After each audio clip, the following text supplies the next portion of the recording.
мөн сонсогчдоо Германы нислэг Берлинээс холбогдож байна. За яг одоо бол Бранденбургийн хайлганы сүудэрт сууж байна да. За сонсогч нартай энэ өдрийн мэндийг хүргье. Парисаас ярьж байна. Парист яг одоо бороо орж байна. Дэлхийн монголчууд нэвтрүүлэг. Дэлхийн өнцөг болон бүрт байгаа монголчуудтайгаа холбогдсон ярилцаж байна. Хөтлөгч Чимбат Чанца. Дэлхийн монголчуудын MJL радио 88.3. Дэлхийн монголчууд нэвтрүүлгийн хамтран ажиллагч Солонгос улсад суралццгаая боловсролын цахим үзэсгэлэн 2021. Солонгос улсад суралццгаая боловсролын цахим үзэсгэлэн 2021. Монгол улсын ирээдүйн улсын залуучуудыг мэдлэг боловсролыг дэмжих зорилгоор бүгд найрамдах Солонгос улсад суралцах хүсэл сонирхолтой залуустаа зориулан бүгд найрамдах Солонгос улсын элчин сайдын яам болон олон улсын боловсролын үндэсний хүрээлэн хамтран Солонгос улсад суралццгаая боловсролын цахим үзэсгэлэн 2 дахь жилдээ зохион байгуулах гэж байна. Үзэсгэлэн 2021 оны 9 дугаар сарын 10-наас 14-ний өдрүүдэд 10 цагаас 17 цагийн хооронд Монгол улсын их сургуулийн төв номын санд зохион байгуулагдана. Та бүхэн бүгд найрамдах Солонгос улсын төрийн болон хувийн хвшлийн 60 гаруй шилдэг ихтэй сургуулиудтай цахимаар холбогдож мөн тэтгэлэгт хөтөлбөр болон хэлний бэлтгэл, бакалавр, магистр, докторт ирсэн суралцахад хэрэгтэй мэдээллийг энэхүү үзэсгэлэнгээс авах боломжтой. Та бүхнийг энэхүү боловсролын цахим үзэсгэлэнд өргөнөөр оролцохыг урьж байна. Та бүхэндээ орой мэндийг хүргэе. Дэлхийн тэнэнүүдээр Дэлхийн монголчууд нэвтрүүлэг маань эхэлж байна. За тэгэхээр эфир төлөвлөгч Чимбат Чанцаанаар ажиллаж байна. За тэгэхээр манай нэвтрүүлгийн хувьд хэлний чандаа дэлхийгээр дархан суугаа монголчуудтайгаа холбогдоод тухайн улсад бас ямар шин сонин зүйл байна. Тэр монголчууд маань ямар хөө ажил хийж байна. За тэгээд бас амьдарч байгаа орчноо бол өөрсдийнхөө утасны тусламжтайгаар харуулдаг байгаа. За тэгээд нэвтрүүлэгтээ миний майк жоохон цаана сонсогдод нүггүй. За нэвтрүүлэгтээ баг зэрэг өөрчлөлт оруулсан. Яг тэгэхээр бид хоёрлоо маш их хүсэлт ирсэн те. За ингээд өөр Солонгосоос өөр улс орны талаар бас зөндөө монголчууд байгаа. Ингээд хамтдаа бас ярилцах нэвтрүүлгийг хизээ нэгдэх юм бэ, эхлэх юм бэ гэдэг нэлээд олон санал ирж байсан. Тэгээд Дэлхийн монголчууд нэвтрүүлгийг бол дэлхийн улс оронд байгаа монголчуудтай төлхөө хүрэхээр доторх агуулгын ч гэсэн өөрчлөлт оролцож байгаа зочдоо ч гэсэн дэлхийгээс дэлхийн улс оронд байгаа монголчуудаас авч байгаа. За тэгээд өнөөдрийн хувьд хоёр нэг улсыг онцлоод постыг яриад за тэгээд магадгүй тэр улсаас холбогдож байгаа хүмүүс маань сэтгэл хөдлөж болно. За тэгээд энэ мэдчлэн өдрөөр арай өөр улс орнуудын талаар ярилцаад тэгээд төгсгөлтөнд зочдтойгоо холбогдохоор баг зэргийн өөрчлөлтийг оруулсан байгаа шүү.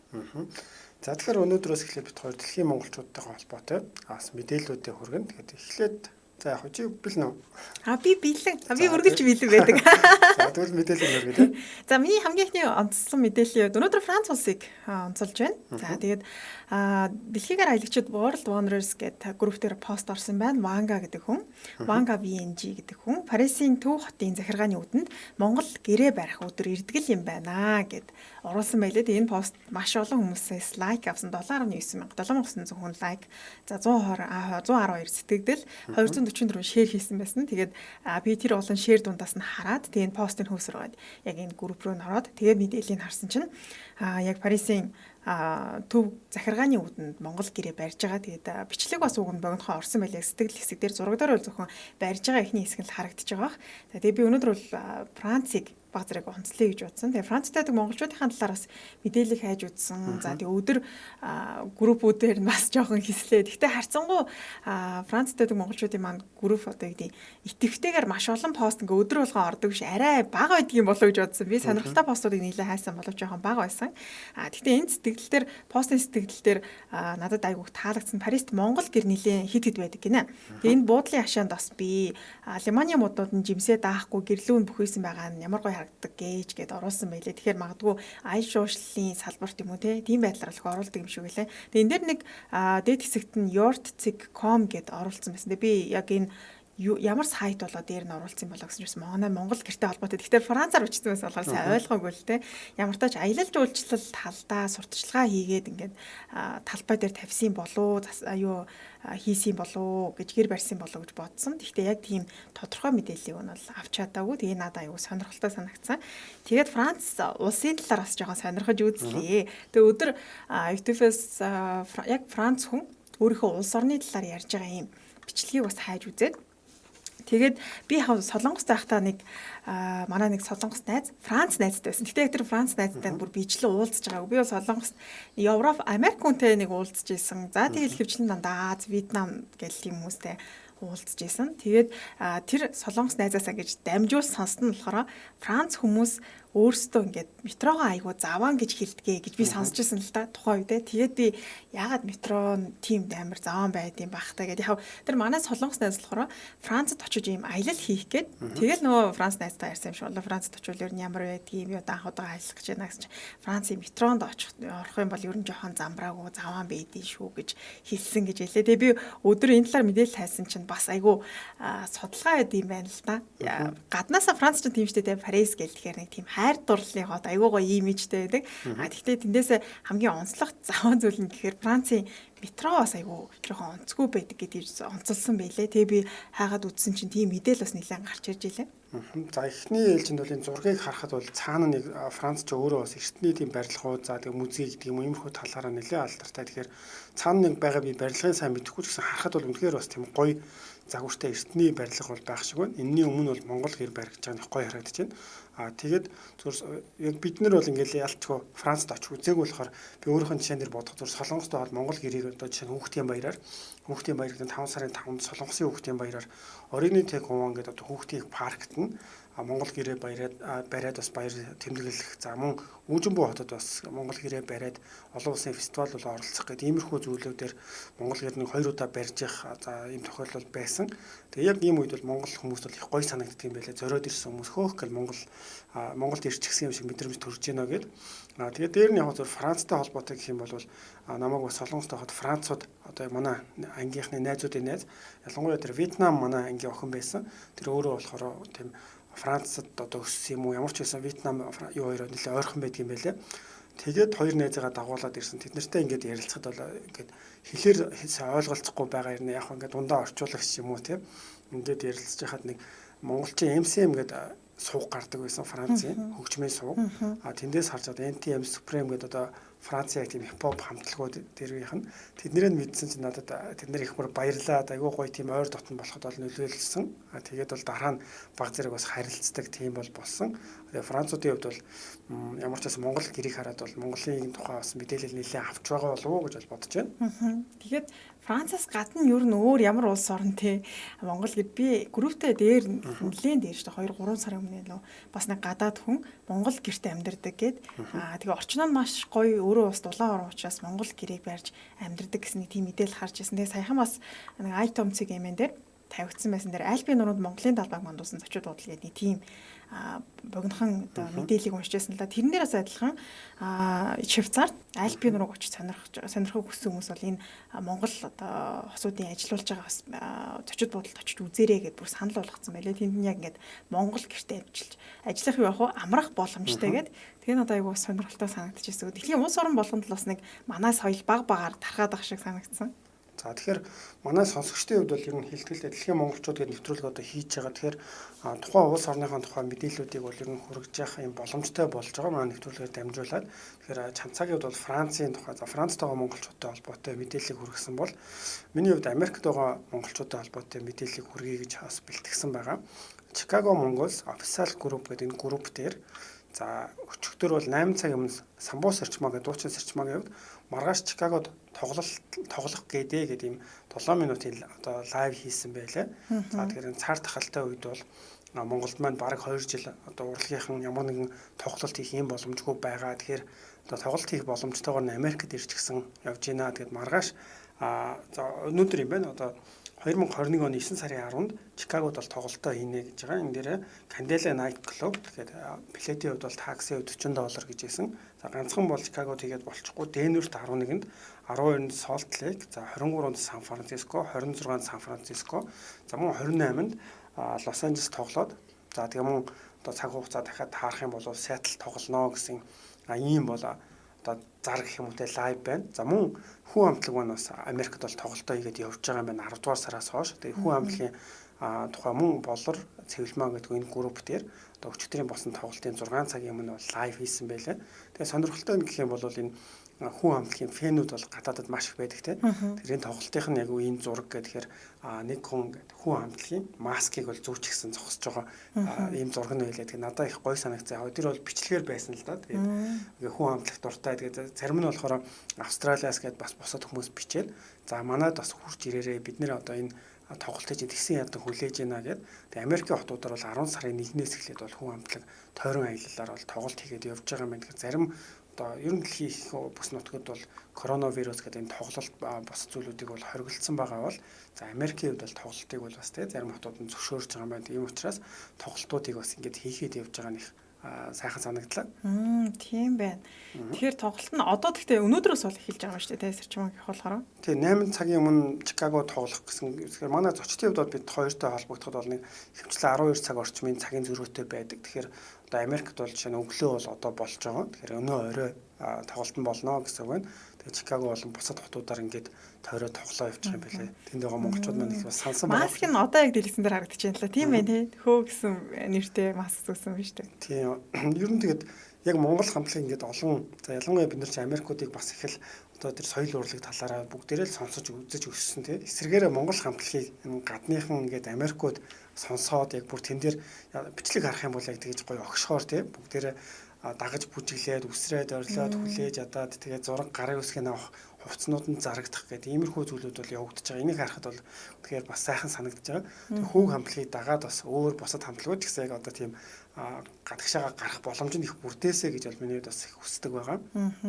Тэгээ YouTube дээр үзэлт ч гэсэн маш ихтэй. Дээр нэг жоохон хүүхэд бас хөө хамтлагийн дуун дээр одоо Европ хүүхлээсэн баг тий.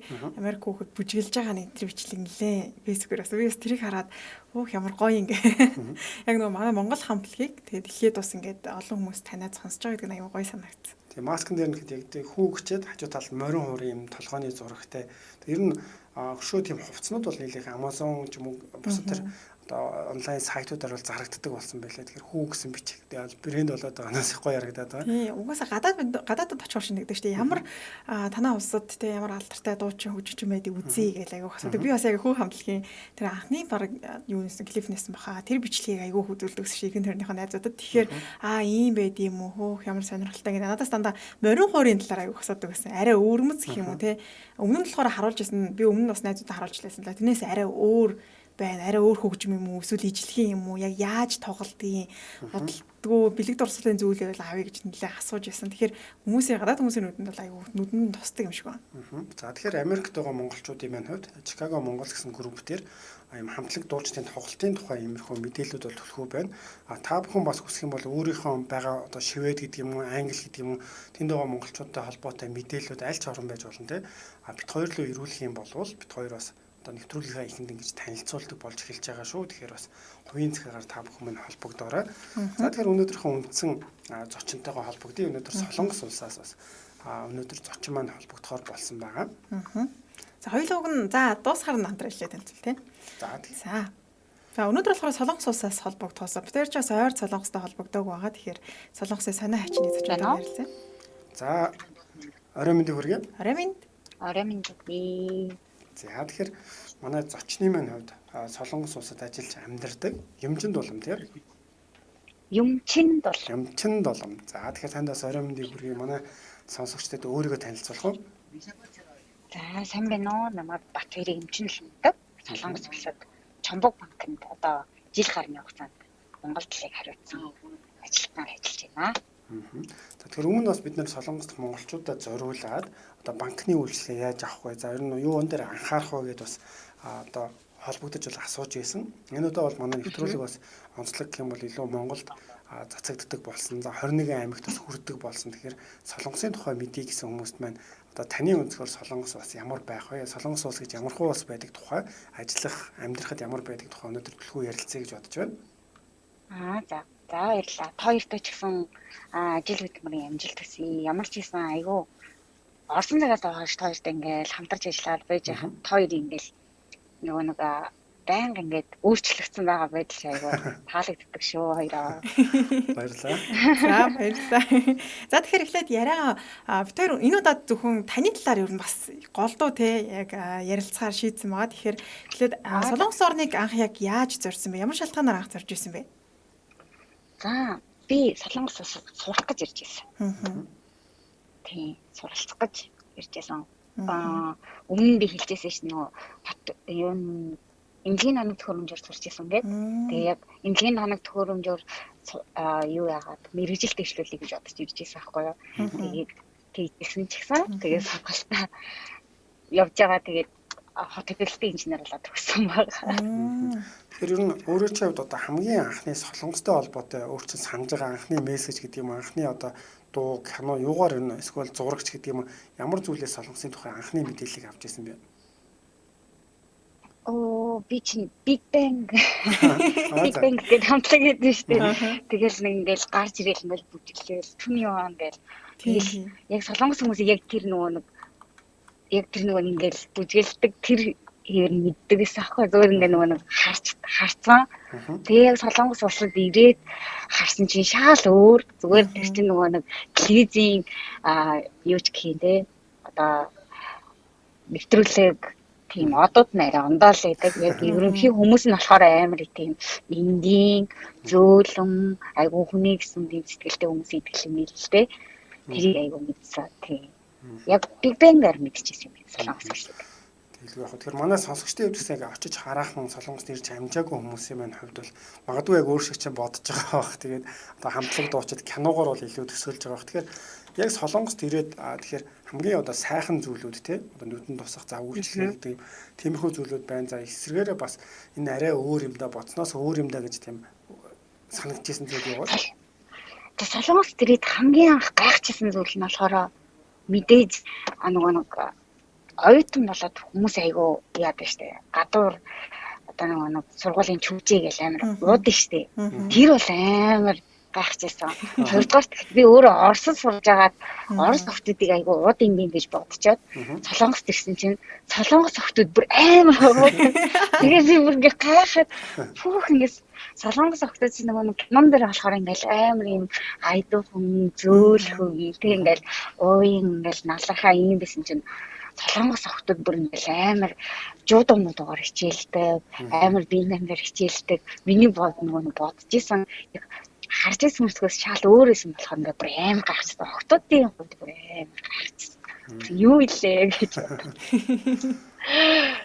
Тэгээд яалч угаасаа тэр үед нэг намайг ч бас ирэхэд нэг тийм амар бас интернет хөгжөөг байсан юм шүү дээ. 2014 онд гэдэг чинь. Тэгээд тэрнээс хойш чинь тэгэл iPhone 5 6 7 гэж шууд ингээл амар шууд интернет ч амар хөгжөөл тэгж явсан. Солонгост очсноос хойш хэр өөрчлөгдсөн санагдаж байна. Өөр анх очсноос хойш одоо ажил амьдралын хувьд за тэгээд зан аашч гэдэг юм эсвэл нэг солонгосны баг зэрэг уусах ч гэдэг юм үү тийм өөрчлөлт гарсан уу? Тийм яг харагддаг шүү дээ. Би саяхан намайг хүмүүс амьдээд байдаг байхгүй. Айгу мундаг болохоор солонгос улсын банкнд ажиллаж юм гэдэг. Би болохоор нэг хуучнаа өөрөө мэдж байгаа шүү дээ. Би өөрөө юм байна. Тийм болохоор адилхан би нөгөө нэг Монгол бүрээ завхны байхгүй. Тэгээ бүр завхан байж агаад Эрдэнэтэд байж агаад тэгээ хотод оюутан болж байж агаад тэгээд эрхүүд байж байгаа. Тэгээд солонгост ирсэн аахгүй юу. Яг нэг дистраллаар ингэж ирсэн. Тэгэл би чинь өөрөө бол хөдөөний хөрхөн борох үйл гэж бодож байгаа. Тэгэхээр хүмүүс болохоор яг л нэг банкны ажилтан гэхээр л банкны ажилтан айгүй гоё байдаг. Орчин ч гэсэн гоё байдаг гэж боддог юм шиг байна. Угаасаа нөгөө анхнаасаа би ч өөрөө нэг юугаач мэдэхгүй хүн ирээл тэгэл ингээл хүмүүс сайхан хүмүүстэй уулзсны тулд айгуугаа ингээ хүмүүст ингээ бөөцөлөгдөөд нэг тийм амар бол хэцүү зүйл үзэж байгаагүй л те. Тэрнийхээ хүчинд айгуу гоё ингээ явдаг гэж боддог байхгүй юу. Ямар ч гэсэн айгуу завгүй амьдарч жийсэн тийм. Ерөөсөө ямар ч тийм ажил хийдэггүй цаг хугацаа гэж байдаггүй. Байнга ажил хийдэг. Байнга хөдөлмөрлөдөг. Гэсэн ба тийм. Банкны ажил гэхээр яг хүмүүс бол ихэвчлэн одоо юу гэдэг банкны үйлчлэгээ авах за тэгээ зээлч гэдэг юм. Иймэрхүү талаас нь яг нөгөө хүмүүст харагдж байгаа талаас нь мэдэх байх. Яг цаа талдаа ингээд солонгос хүмүүстэй баг болоод за ингээд ажиллана штэ. Тэгэхээр ер нь бол яг байгууллагын соёл гэж байдаг дотоодч гэдэг юм. Тэгэхээр юугаараа бас өөртөө ч онцлог санагддаг. Солонгос хүмүүс бид нар яг бас төсөөлж байгаа зүйл нь кинон дээрээс хараал тийм ингээд цаны цагаараа кофе барайл ч юм уу нэг иймэрхүү янз бүрийн зүйл харагддаг штэ. Тэгэхээр яг дотор нь ажилладаг юугаараа онцлогтой байдаг вэ? За яг солонгос хүмүүс өөрсдөө амар тийм ажлын төлөө төрсэн юм шиг хүмүүс байдаг. Тэгээд дээрэс нь яг миний хувьд болохоор яг солонгос хүмүүсээс гадна би 13 орны гадаадд ажилладаг байхгүй цуг. Тэгэхээр ер нь бол бүх улс орны нөгөө нэг өөр өөр ингэсэн онцлогтой бас танилцах хэрэгтэй болчихж байгаа байхгүй.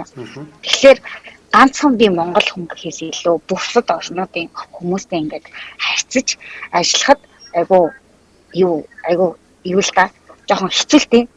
Одоо миний ингээд нөгөө нэг хэлж байгаа үгийг яг миний хэлснээр өнгө аясаар ойлгох хүн байна гэдэг нөгөө нэг яг нэг тийм юуны соёлын ялгаанууд амих гардаг.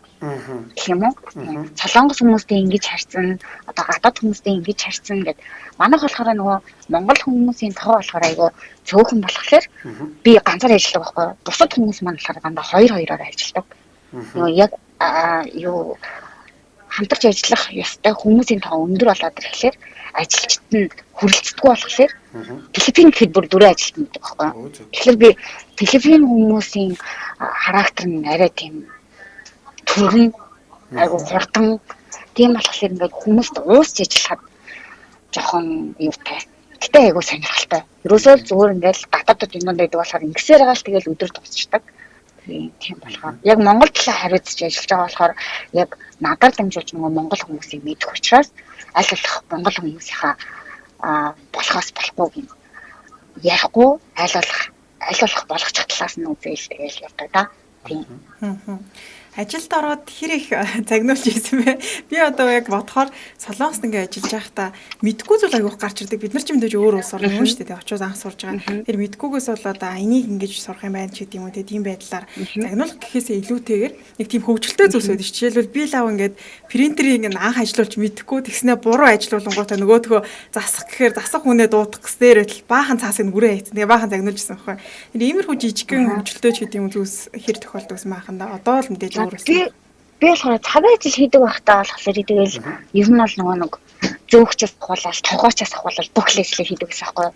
Яг энд болохоор чинь нөгөө нэг монголчуудаа хариуцж ажиллаж байгаа ажилтан гэхээсээ илүү бас нөгөө нэг манай ажил дээр тусмаа хүмүүстэйгээ хэр харьцаж байна гэдгээс хамаар. Тэгэл би ч одоо уулын саяхныг хүртэл магнаа хийсэн. Тэгэл ани гэж опа гэж гүйдэг гэсэн чинь одоо ч нөгөө дүнсээ синдиатад бүр дүүнэр ягаад дүүнэртэй болоод тэгээд нэг л эвгүй өөрөөгөө нэг хөгшөрсөн гэдэг юм.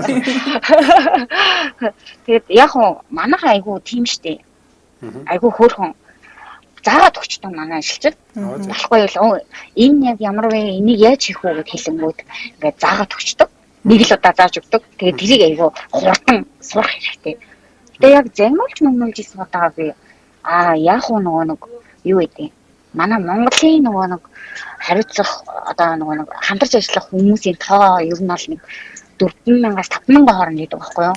Бусад улсууд болохоор 30-40,000 гаруй иргэддэг байхгүй юу? Тэгэнгүүт нөгөө нэг одоо нөгөө нэг шилжог гэж яригддаг шүү дээ. Тэрэн дээр болохоор яалтчгүй минийх бүр амар доогуур гараад байдаг. Тэгээл тэгэнгүүт нөгөө нэг тэгэнгүүт яах вэ гэхээр одоо ингээд Непал улс 30-40 мянган хүнтэй ингээд хамтарч ажиллаж хахад намайг яг тэрнтэй харьцуулаад энэ Непал хүн ингэж хийгээд байхад чи яагаад ингэж хийж байгаа юм бэ ч юм уу тий арай жоохон баг хүн олж ирж гэнч гэдэг юм уу тий данс баг холбож гэнч гэдэг юм уу тэрхүү маягаар зүгээр яг ингээд харьцуулалтын дунд айгуу тийм юу яадаг байхгүй юу хэлдэг байхгүй юу яг тэрнээс биш нэг тийм амар зэвний юм дээрсэн нэг удаа л нэг ингээд ажилтнтайгаа нэг бодлогдчихсэн. Нэг солонгос яг надтай шийдсэн ажилтан гэдэг байхгүй юу? Тэр намайг ирсэн чинь би нэг ингээд плаж юмсуу хүрээдсэн чинь чистэ хөөрхөн юм нэг тэгээд тасахгүй яг хажууд ирчээд тэгээд тэгэхээр би яг би нөгөө гуйха монгол цангаа омглон цангаа гаргаад нөгөө юун дээрээ тулаад хараал дээрээ тулаад тэгээд бас би манай энэ дээр ингээд юу агаад камер агаад тэгээд тийм камер харж байгаа ч чамаг стен нэрээ шингүй идэв шаа гэж болсон шүү. Тэрнээс ашиграх байсан. Тэгэхээр 13 орны хүмүүс бас нэг доор ажилладаг гэж зүр надад өмнө өөр олон орны хүмүүстэй ажиллаж байгаад монголчууд нэг давуу чим шиг одоо Филиппинуудтай жишээ нь ингээд нэг Америкийн соёл гэдэг юм уу тийм зүйл тийм одоо сакс гэдэг юм зүйл яриад нийлж байгаа. За хоёр хөрш гингүүт ч бас харьцангуй соёлыг мэдээд байдаг. Инхээр нэг бусад орныхноос илүү тийм ойр дотн болох тийм зүйлүүд ажиглагдсан. Чиний хувьд мэдээж бас Оросд сурч байсан. Тэгэхээр одоо юу гэдэг Казахстан, Үзбекистан тийм ажилчид байвал Оросоор ч гэсэн бас ойлголцож байгаа хэрэгтэй. Тийм давуу тал байна уу? Эсвэл бол нөгөө бид нэр бас яриад идэгсээ дундад Азийн илүү олуулаа байгаад хоорондоо илүү амьдтай бай. Азийн аюу би 8 бид юм шиг санагдсан. Тийм. Одоо ихэвчлэн Бангладеш, Непал гэдэг орнууд байгаа шүү дээ. Бид нар болохоор ерөнхийдөө жоохон юм төстэй. Одоо нөгөө зан шил ч юм уу эсвэл нөгөө одоо хоолнд ороход хүртэл юуны ахны мах идэхгүй ч гэх юм уу тий. Янз бүрийн мах идэхгүй гэдэг соёл нь адилхан. Тэгэл ерөнхийдөө бол нөгөө бас насны онцлогоороо бас махтай юм шиг санагддаг. Одоо 40-с 50 насны хүмүүс хоорондоо найзлна. Би болохоор бүгдэндээ найзлдаг шүү дээ. Айгуу тийм манай монголчуудын диний болохоор би тэгээд одоо энд байгаа 50-60 настай хүмүүстэй бараг л аав ээжийн эрхлэл авчдаг байхгүй юу. Тэгэл ингээл та ингэж байгаа юм уу тэгж байгаа юм уу гэж үгийг бас айгүй сайн сонсдог. Бас ойлгодог. Авах юм аваад хаях юм хаяал тэгэл авах гэх ухаанаар хандаал явдаг да. Тийм. Ер нь бол гэхдээ дундад Азийн ер нь бол соёл нь нэг жоохон тийм байдаг санагддаг шүү дээ. Тэгэхээр манай эмчэнд улмын хувьд мэдээж Монгол ажилтнуудтайгаа Монгол хүмүүстэйгээ нэлээх одоо харилцаж ажилладаг баг. Тэгэхээр Монголоос бол сонсож байгаа хүмүүст тийм яг тэнд ажил хийгээд байгаа хүмүүс юм байна. Одоо ялангуяа цуглуулж байгаа мөнгө нь хэр хүртээмжтэй байдгийг тийм амьдрал ахуйд нь хэр хүртээмжтэй байдгийг Монгол руу мөнгө шилжүүлэхдээ одоо яг хуруу хүмүүсаа одоо юу гэдэг хүмүүслаа тийм одоо өөрөөсөө хамаг зүйлээ зориулаад ингээ мөнгөө шилжүүлээд энэ үү эсвэл бас цалин өндөр учраас харьцангуй гайгүй байгаад идэг юм болов энэ тал дээр. За манай миний хувьд ярихад би болохоор нэг оюутан байж байгаа шууд орцсон болохоор мөнгө төгрөг хурааж бол үзэж байгаагүй. Одоо л нэг ингээд нэг дагсаад ажиллаа. Бат нөгөөний хүмүүсийн бас буруу ойлголт өгдөг байхгүй юу. Банкнд ажиллаж байгаа болохоор айгу өндөр цалин аваад айгу мөнгө хураагаад байна гэж боддог юм шиг байгаа. Миний хувьд болохоор яг гэрээтэй ажилчдын хамгийн бага цалингаар цалинждаг байхгүй юу. Тийм. Тэгэхээр ерөнхийдөө болохоор одоо нөгөө гэр бүлтэй хүний хувьд мөнгөө яаж зарцуулах уу, хураах уу гэдг нь болохоор манай банкнаас нэг зээл авч байгаагаар харагдаж байгаа байхгүй юу. Тэгэхээр зарим хүмүүс нь байр авах гэж зээл авч ийн. Байрны урьдчилгаа хийх гэж зээл авч ийн. Зарим хүмүүсийн хувьд болохоор үнэхээр өөрийн гэсэн эдлэн газартай болъё гэж авч ийн. Зарим хүмүүсийн хувьд болохоор одоо юу гэх юм жижиг дунд бизнес эхлэе гэж авч ийн гэдэг. Ондонд байдаг байхгүй юу. Миний хувьд болохоор одоо л нэг ажил жоохон жигдрээд ирж байгаа болохоор одооноос нэг мөнгө хургаж сурч байгаа гэх юм уу.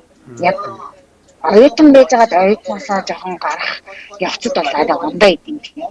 Яг бүр өглөө мөнгө хураагаад гэж солонгоч нөгөө зардал жоохон өндөртэй болохоор амжиргааны зардал өндөртэй болохоор хураа гэж баг мэдгүй байсан байхгүй юу. Оюутан багтаа тийм болохоор одооноос л жоохон яаж тасж байгаа гэх юм уу. Хурааж байгаа гэдэг зүйлтэй. Тийм.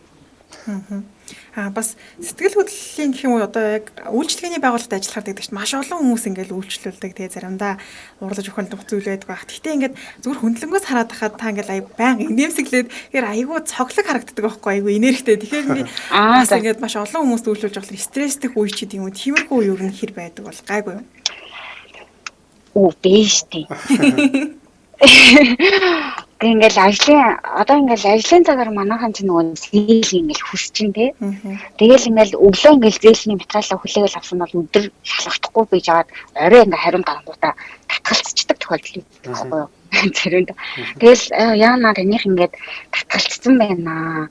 Ийм шалтгаанаас л татгалцчихлаа гэж хэлэнгүүт уртаас ингээл хашгичаал яагаад гэдэг гэл цаг 30-40 минут ингээл зэгэндэг хүн гэдэг байхгүй юу. Тэгэл би ч нөгөө ингээд эн чинь нэмдээ штэ нэтэрээ гэл ингээл ярангуут чинь уртаас замаал гэдэг.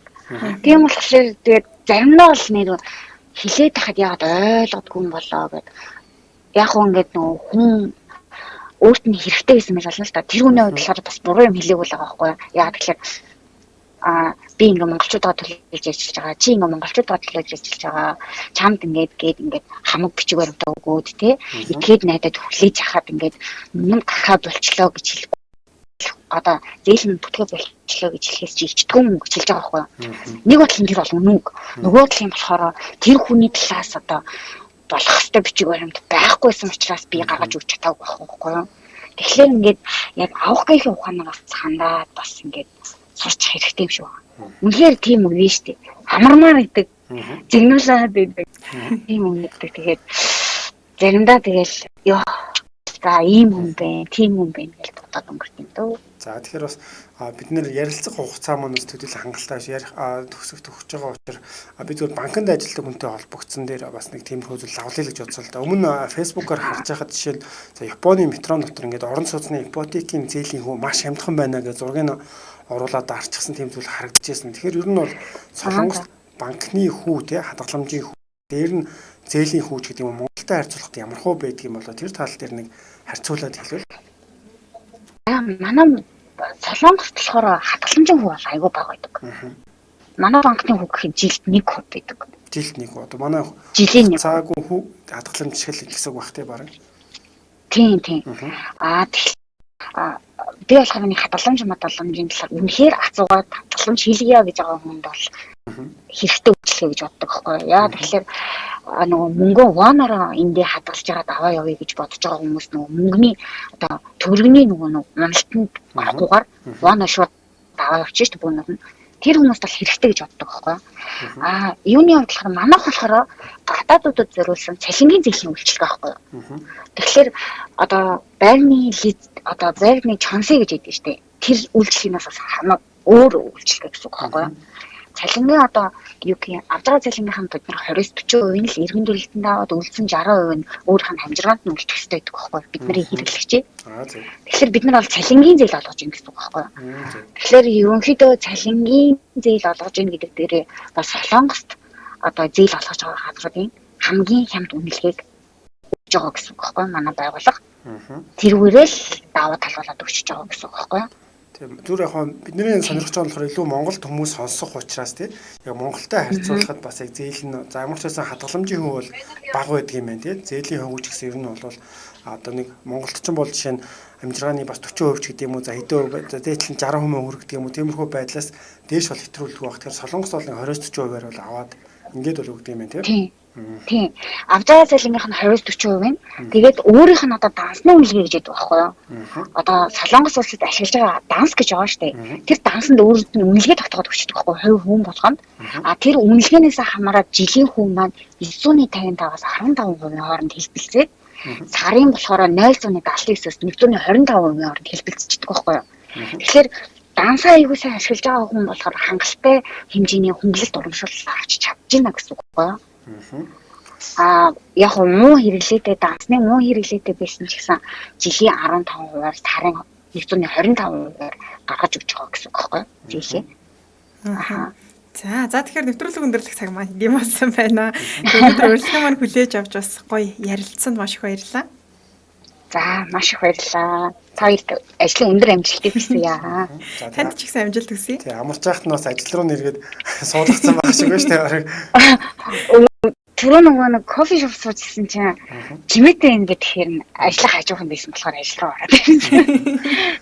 За тэгэхээр бас ажилд нь амжилт хүсье. Бас ер нь зүгээр манай сонсогчид ч гэсэн заримдаа их зүйлүүд асуудаг. Тэгэхээр тийм зүйл тохиолдсон үед нь бас өөртөө ч холбогдоод дахиад мэдээллийг бас дамжуулж хүргэх юм хүсэлтэй байна. За маш их баярлалаа. Тэгээд Солонгост дөнгөж ирж байгаа дүүнер ч юм уу дөнгөж ирж байгаа юугаач мэдэхгүй байгаа хүмүүс бол сүүлийн надраа аягүй асууж ярьдаг байхгүй. Болно та бүхэн хангалттай болно. Хамаагүй би мэддэг зүйл бол хангалтайсаа хэлж өгч чадна.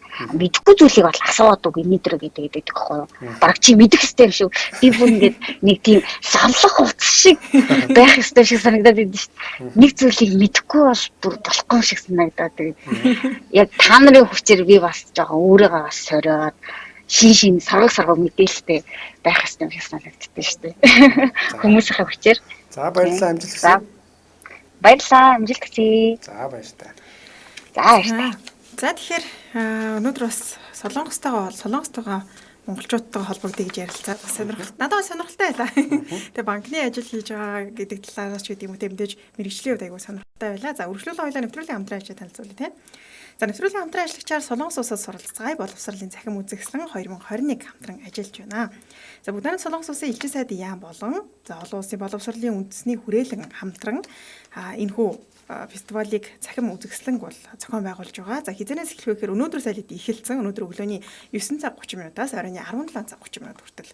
За тэгтээ зөвхөн өнөөдөр биш 14-ний өдрийг хүртэл 9 сарын 14-ний 10-наас 9 сарын 14-ний өдрийг хүртэл үргэлжилж байгаа. За энэ төвчнаар ямар мэдээлэл авах вэ гэхээр хувийн хвшлийн болон за төрийн 60 гаруй ихтэй сургуулиудын одоо мэдээллийг цахимаар болон холбогдох мэдээлэл авах боломжтой мөн бакалавр, магистр, докторт суралцах залуучууд манус мөн адил мэдээлэл авах боломжтой.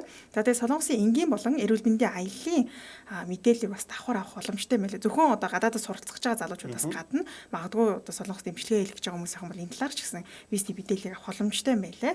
За тэгээд дэлгэрэнгүй мэдээллийг асуух хүмүүс маань 80 40 46 62 гэсэн дугаараар холбогдож болно. За тэгээд хаан зохион байгуулагдаж байгаа вэ гэхээр Монгол Улсын их сургуулийн төв номын санд зохион байгуулагдаж байгаа шүү. Тэгэхээр бас биелэгтэй мэлээ тий. Одоо иймд арга хэмжээнд оролцоод бэлэг авахсаа бүр тийм сүүлийн үеийн чихвч байна. За тэгээд аялал хамтлагуудын тийм зураг тийм плакат гэж хэлж болох ийм зүйлүүдийг бол авах боломжтой. Уг нь нэг очоод тий биелэгтэй олчвол бас айгүй гоё сонсож илээ. Бүлүүдтэй чихвч бас бэлгийн давна гэсэн байсан. Тэгээд би бас өнөөдөр мэдээлэлүүд харсан чинь ер нь 9 сард бол энэ Солонгосын засгийн газрын сэтгэлэг бас бусад зүйлүүд бол нэлээх зарлагддаг юм байна. Тэгэхээр ялангуяа иймэрхүү үед нь амжаад хамрагдаад мэдээллийн зөв мэдээлэл авч чадах юм бол маш хэмжээний бас цаггүй явж гэсэн мөнгөө хэмнэх боломжтой. Тэгээд энэ Study in Korea гэдэг энэ сайт нь байгаа. Энэ сайт дээр бол бит хоёрыг өмнө одоо танилцуулж байгаа. Нэг өдөр гэхэд бол нэг дунджаар 60,000 хүн хандчихсан бол өчигдрийн хандлт гэхэд 70,362 хэрэг ялч хүмүүс одоо нэг тийм улирал сезон орно гэдэг шиг. Тэгэхээр та бүхэн бас яг ийм одоо бусад олон орны хүмүүс бол Солонгос суралцахаар бүртгүүлж байгаа. Тэр дундаас монголчууд маань илүү олгоноороо бүртгүүлээд илүү их тэтгэлэг аваад яг хэрэгтэй мэдээллийг аваад сургуулиас их сайхан болов уу гэж энэ мэдээллийг бас баяртайгаар дамжуулж байна. За ингээд нэвтрүүлгийн хамтран ажиллагчаар Солонгос улсад суралцгаая боловсролын цахим үзэсгэлэн 2021 хамтран ажиллаж байна.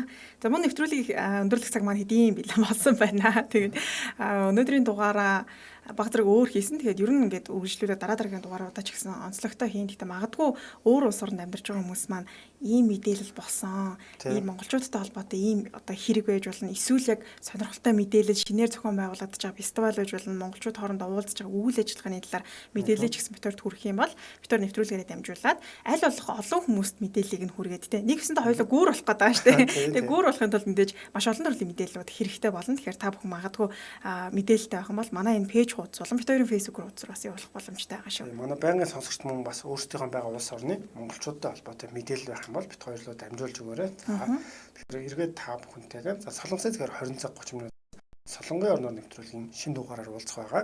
За тэгэхээр дэлхийн таны нүдээр дэлхийн монголчууд нэвтрүүлэг маань танд хүрлээ. Баяртай. За тэр баяртай.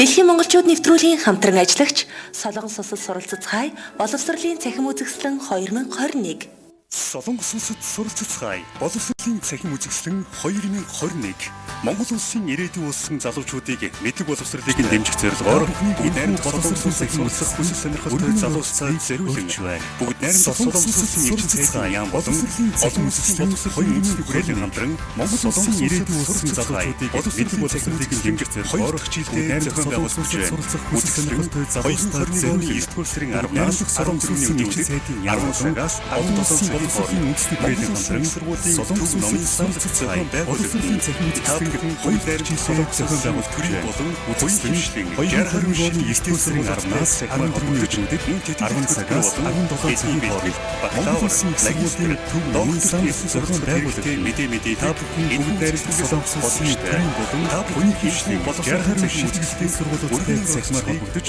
тэтгэлэгт хөтөлбөр болон хэлний бэлтгэл багтаах.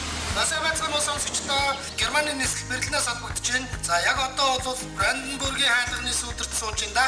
За сонсогч нартай энэ өдрийн мэндийг хүргье. Парисаас ирж байна. Парист яг одоо бороо орж байна. Дэлхийн монголчууд нэвтрүүлэг. Дэлхийн өнцөг болон бүрт байгаа монголчуудтайгаа холбогдсон ярилцаж байна. Хөтлөгч Чимбат Чанца. Дэлхийн монголчуудын MJL радио 88.3